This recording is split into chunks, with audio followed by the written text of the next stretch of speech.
Hello everyone, কেমন আছো সবাই? আশা করি অনেক ভালো আছো। আজকে আমি সপ্তম শ্রেণীর অনুশীলনী 1.1-এর 2-এর ক নং প্রশ্নের সমাধান করব। প্রশ্নটি হচ্ছে 225-কে ভাগের সাহায্যে বর্গমূল নির্ণয় করো। তো ভাগের সাহায্যে বর্গমূল নির্ণয় করতে গেলে আমাদের কমন কিছু কাজ করতে হয়। যেমন হচ্ছে ডান পাশে ভাগের মতো করে শুরুতে একটা টান দিতে হবে। এইভাবে টান দেওয়ার পরে এই সংখ্যাটি ডান দিক থেকে দুটি করে অঙ্ক নিয়ে জোড়া করতে হবে। তাহলে জোড়া করলে 25-একটা জোড়া হয়, আর 2 হচ্ছে এখানে জোড়াবিহীন, যেহেতু জোড়া হচ্ছে না। তো এটা হচ্ছে আমাদের বর্গমূলের জায়গা। তো প্রথমে আমরা কাজ করব হচ্ছে 2কে নিয়ে।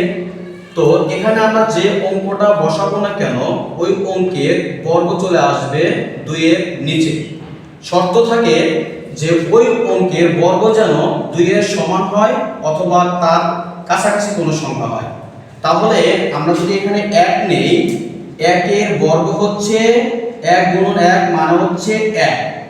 এখন আমরা নরমালি যেরকম বিয়োগ করি সেরকম বিয়োগটা করব। 2 থেকে 1 বাদ দিলে হচ্ছে 1 থাকবে, পাশাপাশি এই যে পাশে যে জোড়া আছে 25, এই পুরো জোড়াটা কেটে নিয়ে আসবে, তাহলে হয়ে যাবে 125। এরপরে আমরা নরমালি এই পাশে ভাগের মতো করে এভাবে টান দিব। এখন আমরা এই যে বর্গমূলের যে সংখ্যাটা পাইছি 1, এই সংখ্যাটির দ্বিগুণ চলে আসবে এখানে। তাহলে 1 এর দ্বিগুণ মানে হচ্ছে কোন সংখ্যাকে 2 দ্বারা গুণ। তাহলে 1 এর দ্বিগুণ হচ্ছে 2 গুণন 1 মানে হচ্ছে 2 এবং এই যে ভাগের টান, এখানে মাঝখানে একটা অঙ্ক লেখার মতন জায়গায় কিন্তু রাখছি। এখন আমি এখানে নতুন করে যে অঙ্কটা লিখবো না কেন, এখানে আমি ওই অঙ্কটাই লিখব, বর্গমূলের জায়গায় ওই অঙ্কটাই লিখব। তবে শর্ত হচ্ছে এই অঙ্কটা লেখার কারণে যে সংখ্যাটি গঠিত হলো এই সংখ্যা আর এখানে লেখা অঙ্কটা গুণ করে যেন 125 এর সমান হয় অথবা তার থেকে কাছাকাছি কোনো সংখ্যা হয়। তাহলে আমি দেখি এখানে যদি আমি 1 নেই তাহলে সংখ্যাটি হয় 21। এখানে যদি 1 নিলাম তাহলে আমাকে এখানে 1 নিতে হবে।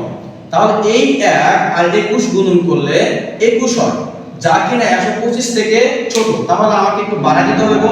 এখানে যদি আমি 2 নেই তাহলে এখানে কি করতে হবে, এখানে আমাকে ওই 2 লিখতে হবে। এবার এই 2 আর 22 গুণ করলে 44 হয়, যা কিনা 125 থেকে অনেক ছোট।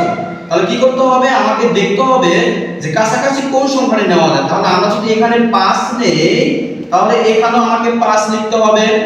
এই 5 আর 25 গুণন করলে 125 হয়, মিলে গেছে। বিয়োগ করলে 0। তাহলে আমার উত্তর হচ্ছে কত, বর্গমূল হচ্ছে 15। তাহলে অতএব বর্গমূল কত, 15।